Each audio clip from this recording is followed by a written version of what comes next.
malam ini kita menyadarkan diri kita, terlebih lagi yang berceramah, jangan kau hanya sampai menyampaikan ayat saja. Hai Abdul Somad, apakah kau yang bicara itu hatimu sudah hidup?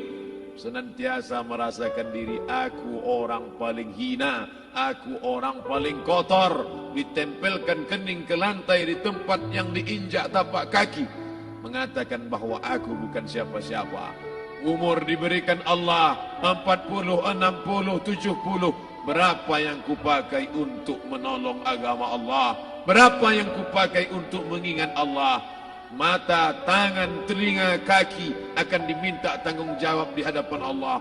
Dulu dibangga-banggakan, dihormati, dimuliakan. Yang kami muliakan Al-Mukarram, Al-Ustad.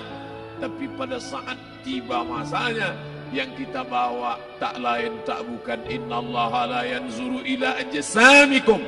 Allah tak menengok badan, fisik, bentuk tubuh, baju. Ini sampulnya saja. Wala ila suwarikum, Allah tak menengok rupa, wajah. Walakin yanzuru ila qulub. Hati kamu yang bersih itulah yang kau bawa menghadap Allah Subhanahu wa taala. Yauma la yanfa'u malun, harta tak berguna, wala banun, anak tak bisa menolong. Harta tak berguna, anak tak mampu menolong. Illa man atallah, kecuali orang yang datang menghadap Allah biqalbin salim, dengan hati yang bersih, hati yang tulus, hati yang memercikkan cahaya iman, hati yang bersih dari hasad, busuk hati, sum'ah, riya, takabbur. Itulah yang menolong di hadapan Allah Subhanahu wa taala. Apa kata Imam Ali radhiyallahu an? An-nasu niyam. Semua manusia waktu hidup itu tidur. Bapak tidur, ibu tidur, saya tidur. Semua orang waktu hidup itu tidur. Falamma matu, ketika dia mati, disitulah dia baru terjaga dari tidur panjang. Saat Israel mencabut nyawa, ditarikkannya adalah satu centapan yang kuat. Disitulah kita baru terjaga dari tidur panjang. Betapa aku meninggalkan salat, betapa aku tak berzakat, betapa dulu kekuasaan. Aku lulus umur 30, pensiun 58, 28 tahun, apapun tak pernah kubuat untuk agama. Sibuk membesarkan anak, sibuk mengurus warisan. Anak pun tak ingat dengan kita, karena kita lupa menanamkan pendidikan agama di dalam otak kepalanya. Harta yang banyak tak sempat menolong agama Allah. Anak tunggal semata wayang tak sempat dididik agama. Istri meninggalkan dalam keadaan stres susah hatinya, karena dia tak diajarkan sabar menerima ridha ketetapan takdir Allah. Dan paling celaka, tak pernah anggota tubuh ini dipakai untuk berzikir, muhasabah, mengingat Allah. Tak pernah mata dipakai menengok Quran, kitab suci Allah. Tak pernah dipakai hati merenung sejenak, apa yang akan kubawa mati menghadap Allah Subhanahu wa taala. Abdul Somad dari dalam tanah naik ke atas tanah, ceramah, masuk balik ke dalam tanah. Yang kau bawa apa? Baju koko tinggal, peci tinggal, pakaian kehormatan tinggal. Yang kau bawa kain tidak berjahit, disobek, kerak. Itu yang akan menyampul kulitmu, yang selama ini kau dimandikan, dibersihkan oleh ibumu dulu 60 tahun yang lalu. Sampai masanya kau lupa kapan kau dimandikan dulu. Sekarang ruh melihat, disebut dia ruh karena dia raha ya ruhu ruh, seperti aroma semerbak yang datang pergi hinggap. Ruh sampai masanya dia datang masuk ke dalam jasad. Ruh sampai masanya dia pergi meninggalkan jasad. Malam ini dimuliakan Al-Mukarram Haji Abdul Somad LCMA. Kenapa Abdul Somad ini dimuliakan? Karena ruh hinggap sejenak sebentar, sampai masanya besok pagi dia ruh keluar dari dalam tubuh ini. Anak yang katanya ayahku sayang, istri katanya kaulah abang, sampai masanya mereka tak lagi mau mendekat. Rumah itu saya yang buat, saya yang mengukurnya. Tapi begitu ruh sudah keluar dari badan, tidak satu pun semeter, sesenti, sejengkal, sehasta ada tempat di rumah itu untuk jenazah bernama jenazah Abdul Somad. Mana kawan, sahabat, andai tolan, anak menantu, teman sekantor, semuanya pergi meninggalkan. Yang tetap dibawa, kalau pernah kaki melangkah salat berjamaah di masjid, kalau pernah tangan mengusap kepala anak yatim, kalau pernah tangan mengucap subhanallah. Nanti di akhir tausiah kita akan berzikir, munajat, muhasabah diri, berdoa, mengenang apa yang akan kita bawa menghadap Allah Subhanahu wa taala. Datang malaikat membawa kain kafan dari cahaya, akan menyambut ruh yang mulia. Hadis riwayat Ahmad bin Ambal dalam kitab Al-Musnad, turun malaikat berlomba-lomba membawa kain putih dari cahaya, menunggu ruh akan keluar.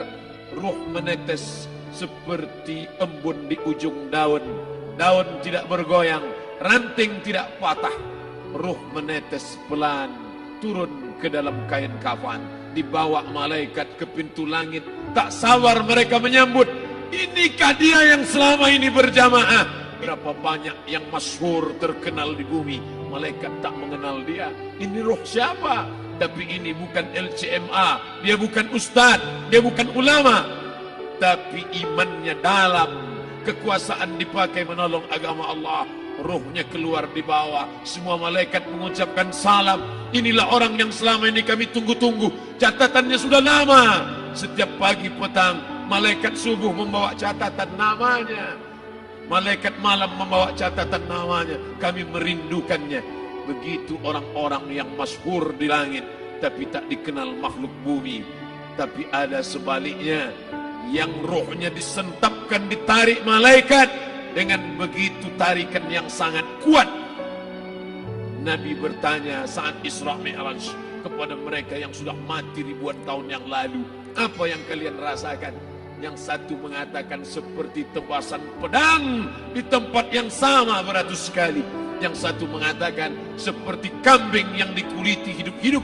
Yang satu mengatakan seperti mata kail pancing ditarik dari kulit yang basah. Maka kita berdoa setiap selesai salat, Allahumma hawwin alaina, ringankan kami ya Allah, fi sakaratil maut, di saat sakaratul maut yang amat sangat menyakitkan itu, di saat malam pertama di tempat yang gelap, di tempat yang tak pernah diimpikan oleh orang, tapi kita tetap melewati dan merasakannya. Perlahan-lahan cacing tanah, ular-ulat kalajengking akan menggerogoti kulit yang selama ini dimandikan, selama ini dipakaikan sampo yang mahal, selama ini dioleskan pelembab yang lembut.